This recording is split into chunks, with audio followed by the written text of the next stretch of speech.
कहानी की शुरुआत में हमें एक बहुत बड़ी स्पेसशिप दिखाई देती है जिसका नाम है एवलॉन।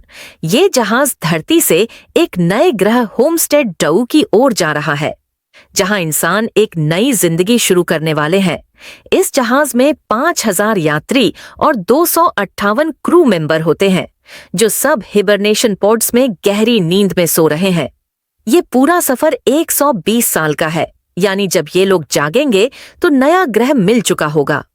लेकिन इस सफर को शुरू हुए अभी सिर्फ 30 साल ही हुए होते हैं कि अचानक जहाज को एक मीटेयर स्टॉर्म टकरा जाती है।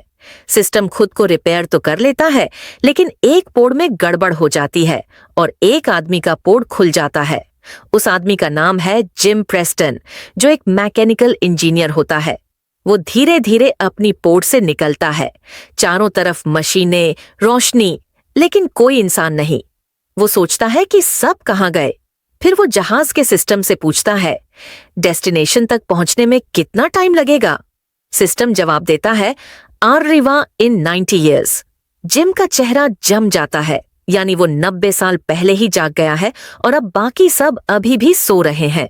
वो हर जगह घूमता है, gym, swimming pool, dining hall, सब खाली। बस मशीनें हैं, रोबोट सर्वर्स हैं और एक आर्टिफिशियल बारटेंडर, आर्थर। आर्थर एक इंसान जैसा दिखने वाला रोबोट है जो ड्रिंक्स बनाता है और बातें करता है। जिम उससे कहता है, मैं अकेला हूं और शायद जिंदगी भर अकेला रहूंगा। दिन, हफ्ते और महीने बीतते हैं। जिम डिप्रेशन में चला जाता है। वो बोलता है, काश कोई मेरे साथ होता। एक दिन वो देखता है एक सुंदर लड़की की पॉड, जिसका नाम होता है ऑरोरा लेन। वो एक जर्नलिस्ट और राइटर होती है जो होमस्टेड 2 जाकर नई कहानी लिखना चाहती थी। जिम उसकी वीडियो लॉग्स देखता है, उसके इंटरव्यूज, हंसी, बात करने का तरीका।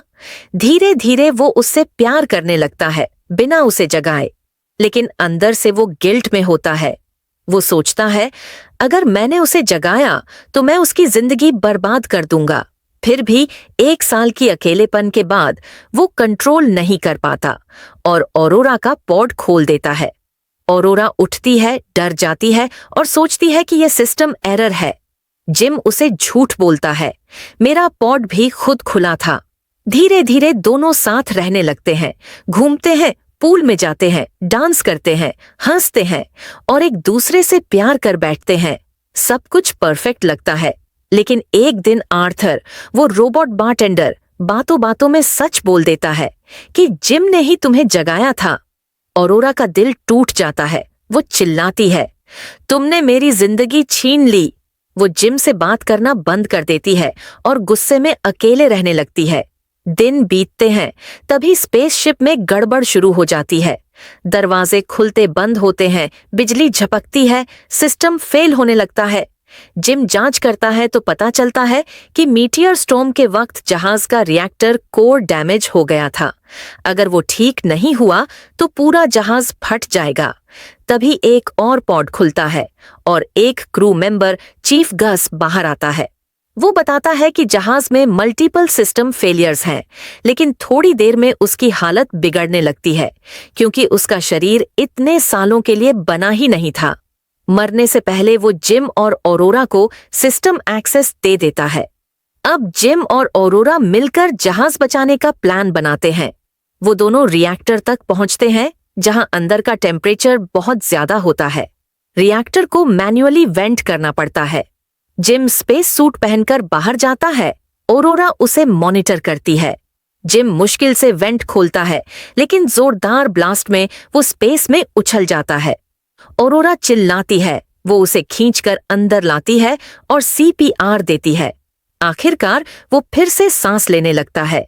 ऑरोरा की आंखों में आंसू होते हैं। वो कहती है, अब मैं तुम्हें कभी नहीं छोड़ूंगी।